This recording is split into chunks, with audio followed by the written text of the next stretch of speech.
Bismillahirrahmanirrahim. Assalamualaikum warahmatullahi wabarakatuh.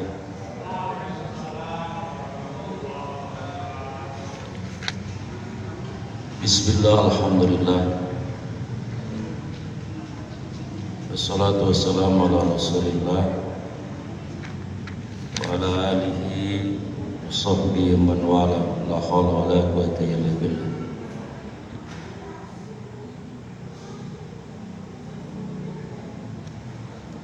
Kepada kami dan pengurus Masjid Rodatul Jannah yang Allah muliakan, jamaah salat maghrib yang Allah cintai,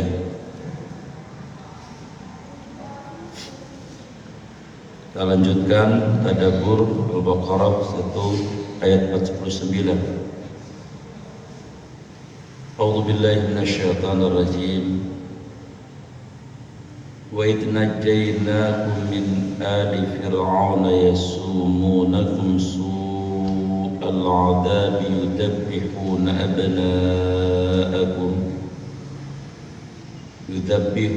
abna'akum wa yastahyuna nisa'akum wa fi dhalikum bala'un min rabbikum 'adzim.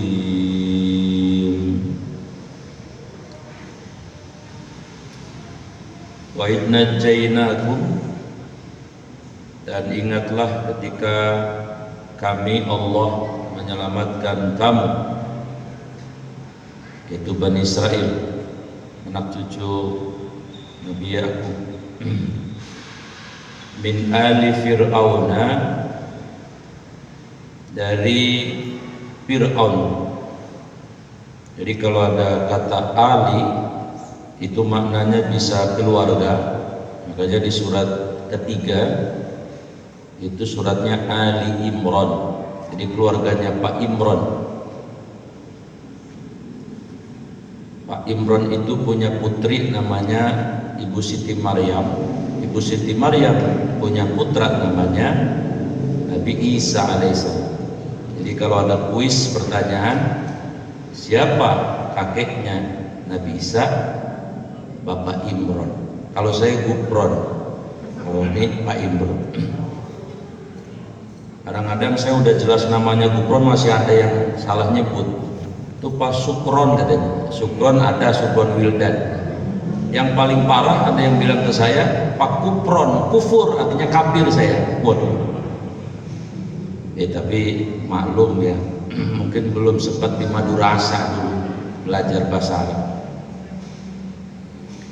Jadi Allah mengingatkan Bani Israel tentang ketika diselamatkan di Laut Merah itu dari kejaran Ali Imran, pengikut Fir'aun, pengikut Fir'aun. Pengikut itu di dalamnya bisa ada perdana menterinya, ada menterinya, ada panglimanya, ada ADAL Polri-nya, semua yang komplit. Min ali Fir'aun. Di dalam tafsir, ketika itu Nabi Musa membawa Bani Israel itu jumlahnya Pak, itu sekitar 650.000 anak cucunya Nabi Yakub, 650.000. Yang ngejar, ini pasukannya Fir'aun, yang ngejar itu 1 juta.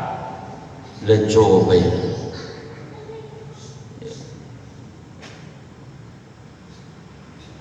Yasumunakum, mereka menimpakan kepadamu su'al adab, siksa yang sangat berat. Apa itu? Jadi Bani Israel itu istilahnya itu dizalimi luar biasa oleh Fir'aun itu. Fir'aun itu sebetulnya gelar. Kalau di Habasah, Ethiopia, Sudan namanya Najasi. Kalau di Iran, Persia namanya Kisra. Kalau di Romawi namanya Kaisar. Kalau di Solo namanya Kisyunuhun Amangkurat. Kalau di Mataram Jogja namanya Sultan Hamengkubuwono.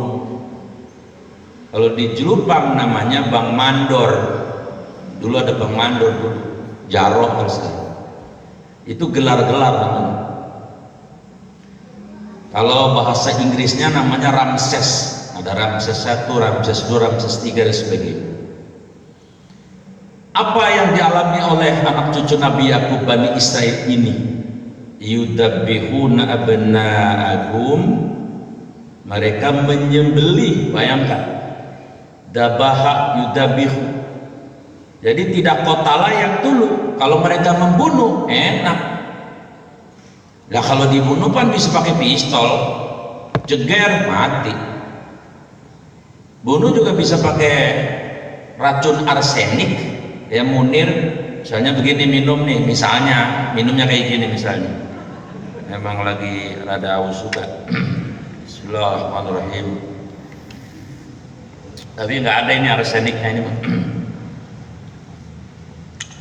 Jadi kalau kotala membunuh itu bisa dengan racun, bisa dengan listrik, bisa dengan pedang dipenggal, bisa. Tapi sekali penggal. Tapi makna yudabihu itu apa? Menyembelih. Berarti apa maknanya?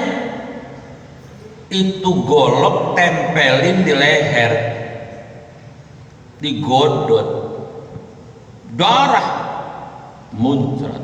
Nah itu maknanya. Bayangin coba, keturunan Nabi Yakub anak cucunya di Mesir disembelih sama si Fir'aun ini. Yudabihuna abna'akum. Apa abna? Dari kata ibnun.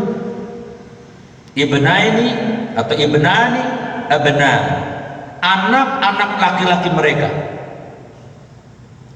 Dalam tafsir disebutkan yang dibunuh Pak secara kuantitatif jumlahnya berapa? Ayo yang bisa pulang tuh boleh? Enggak nyampe kebanyakan. Berapa kira-kira? 200.000 bayi disembelih. Gak bocah segini lah cowok itu. Kejamnya banget tuh si Fir'aun ya. Kalau ada jadi Jelupang saya toyor tuh si Fir'aun. Biar kata dia punya Cimande, ya saya punya Cikokol, Ciputat kan begitu ya. Lucunya apalagi wayastahyuna nisa'akum, dan membiarkan hidup nisa'akum. Kenapa tidak pakai banatakum? Kan kalau bahasa Arabnya perempuan kan bintun, bintai ini banat.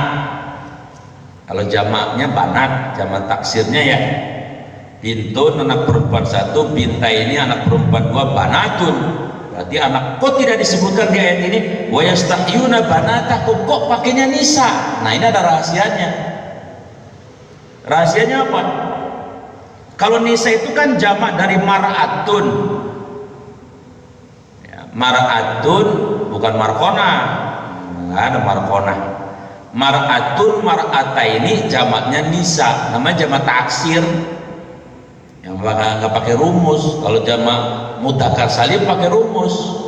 Mufradnya itu pakainya apa? Mubtada, misalnya muslimun, musanaknya pakai alif lam, muslimani. Kalau jamak mudzakkar salimnya pakai wawu dan nun muslimun. Nah ada rumusnya itu mah. Kalau jamak taksir nggak ada rumusnya. Contoh pintu, apa bahasa Arabnya? Babun. Kalau 2 pintu, babaini atau babain. Lalu kalau pintunya banyak, abwab, kira-kira gitu. Ini namanya jamak taksir. Yang paling mohon maaf ya, ada orang Jawa nggak di sini? Tapi Jawanya Jawa Pantura, Cirebon, Tegal, Brebes ada nggak? Kalau ada ini bahasa kurang elok ini. Bahasa Arabnya jalan apa? Torikun kan? Jalan 1. Kalau jalan 2, toriko ini. Maaf, kalau jalan banyak, jamannya apa? Itu nggak pantas disebut di sini. Yang ngerti waktu di pesantren ngerti itu. apaan?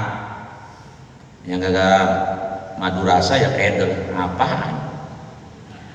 Jadi ada rahasianya kenapa Allah menyebutkan nisaakum bukan banatakum, karena ternyata ini kurang ajarnya Fir'aun, Pak. Anak laki-laki mah dibunuh, ya.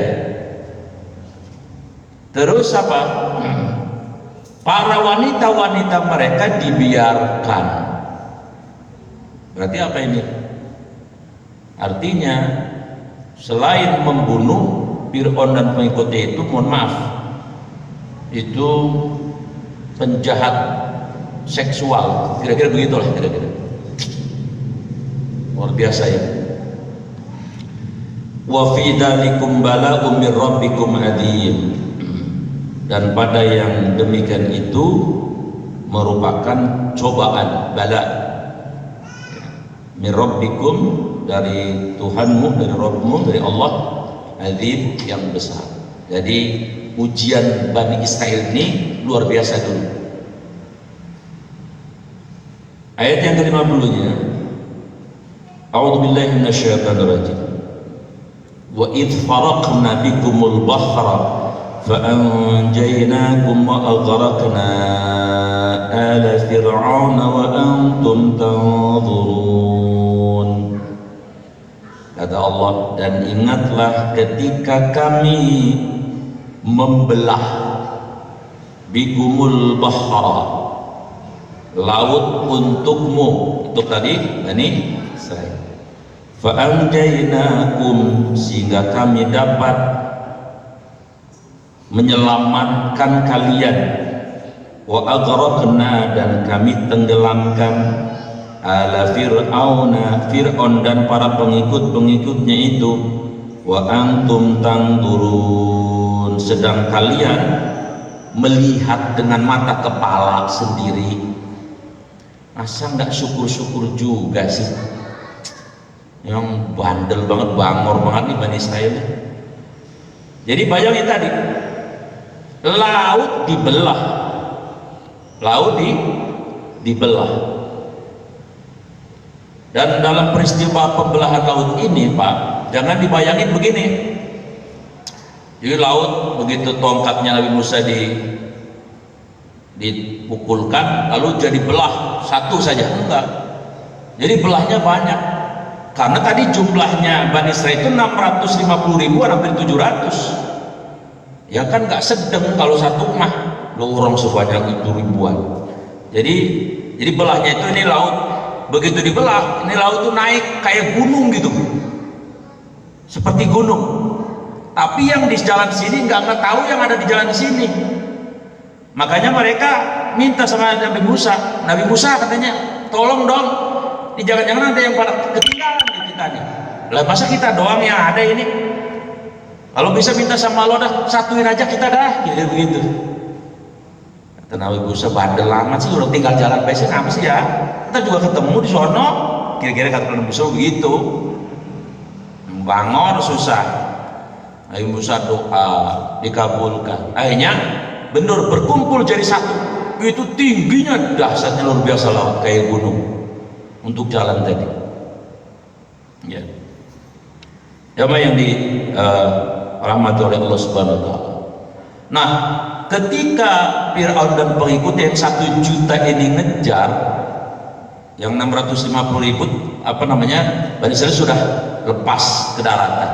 Mereka melihat, menyaksikan sendiri langsung ketika Fir'aun dan para pengikutnya itu sudah di tengah-tengah itu, laut yang tadi terbelah seperti gunung luar biasa dahsyatnya kemudian dikembalikan.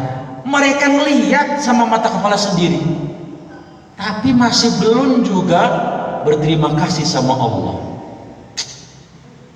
Mau pakai cara apa lagi kira-kira Bani Israil ini? Luar biasa. Lalu ayat yang ke-51-nya, wa id wa'adna Musa 40 lailatan thumma attakhadtumul ijla min ba'di wa antum zalimun. Dan ingatlah, nah kembali diingetin, Kalau Allah berkali-kali mengatakan dan ingatlah, berarti apa Pak? Kesimpulannya, emang kagak ingat-ingat maksudnya begitu. Coba di Quran Pak, ayat yang sering dibaca di dalam Al-Quran tentang sholat wajib apa sholat Jumat? Tentang sholat wajib, sholat maktubah, itu ayatnya banyak banget. Aqimi sholat, yuqimu sholat, banyak banget dah. Tapi tentang sholat Jumat cuma satu, di mana? Surat Jumat. Ya ayyuhalladzina amanu idza nudiya lis-sholati min yaumil jum'ah. Orang-orang yang beriman apabila sudah diseru untuk melaksanakan sholat Jumat, fas'au ila dzikrillah. Tinggalkan transaksi, tinggalkan pekerjaan menuju Allah untuk sholat Jumat. Satu doang. Ini maknanya apa? Kalau sholat Jumat mah insya Allah pada ingat. Nah seminggu sekali, apalagi Lebaran. Paket Lebaran itu, jangan kata yang puasa, kagak puasa di depan. Baru dibeliin nomor tuanya, sarungnya depan dia. Tapi kalau sholat yang biasa itu ya mohon maaf ya, kecuali di Rodotul Jannah lah ya. Makanya saya pernah ngomong, itu yang bikin Masjid Nabawi hebat ya Pak, sama Masjidul Haram. Hebatnya di mana? Tukangnya luar biasa. Masjid segede itu masih aja kecil-kecilan, sempit. Tapi kadang-kadang di kita masjid udah gede, masjidnya udah sempit, masih lega baik. Tukangnya berarti hebat orang sini, kalah orang Arab tukang, bukan main. Kecuali Rasul Jannah ya. Nah, jadi hadirin yang saya muliakan,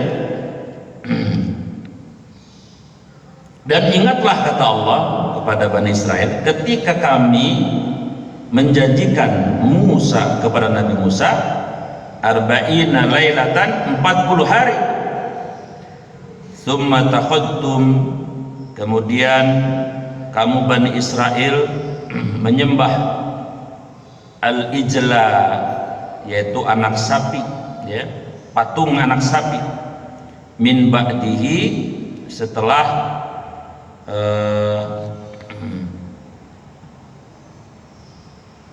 bepergian ya, maksudnya setelah Nabi Musa pergi, wa antum, dan kalian zalimun, menjadi orang yang zalim. Lah bayangin coba, habis diselamatin dari kejaran Fir'aun ya, itu kan waktu Fir'aun mau ngejar, sebetulnya orang-orang Bani Israel itu udah keder dia, udah pada geget, udah pada cemas, karena logikanya mereka mengatakan kita 600.000 nggak bawa senjata, yang ngejar 1 juta bawa senjata, habis dah kita, udah habis, sudah bures, sudah kita habis.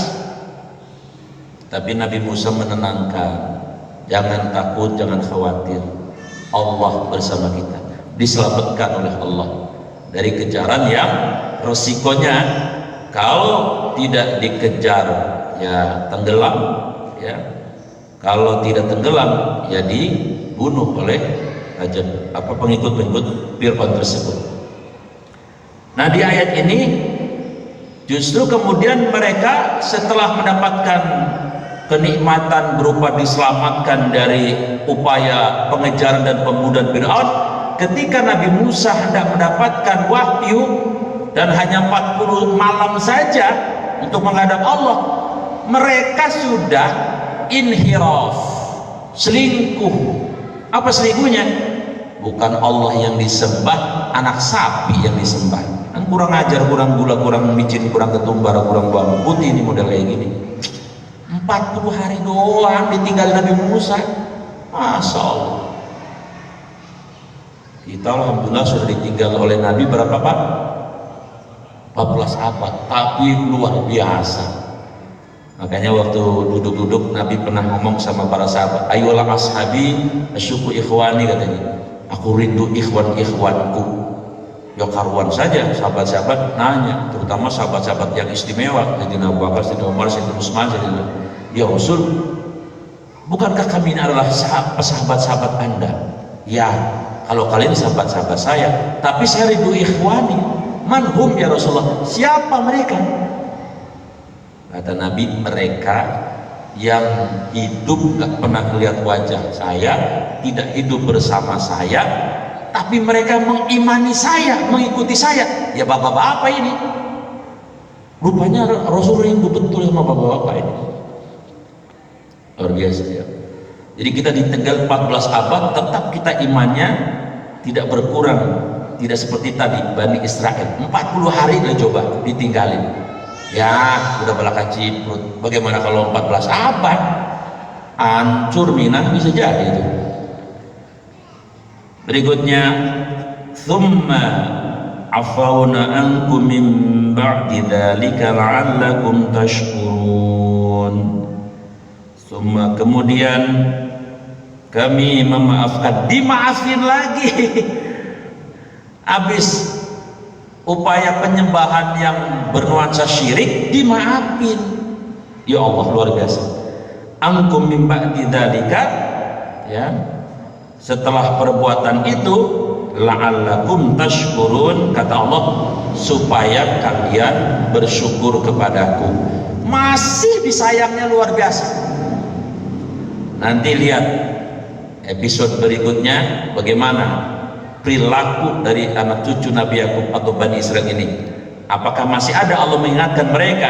Karena mereka kemudian ada upaya pembangkangan terhadap Allah yang mestinya logikanya, hukum aksiomanya, idza kana, apabila yazidun ni'am, kalau ditambah nikmatnya oleh Allah, fayazidu ta'ah, mestinya rumusnya kalau sudah ditambah nikmat nambah taat, mestinya begitu. Ini mah kebalikan, udah banyak nikmat luar biasa malah kemudian membelakangi Allah. Mudah-mudahan kita kagak niru ya sikap dan perilaku dari Bani Israel. Amin ya rabbal alamin. Assalamualaikum warahmatullahi wabarakatuh.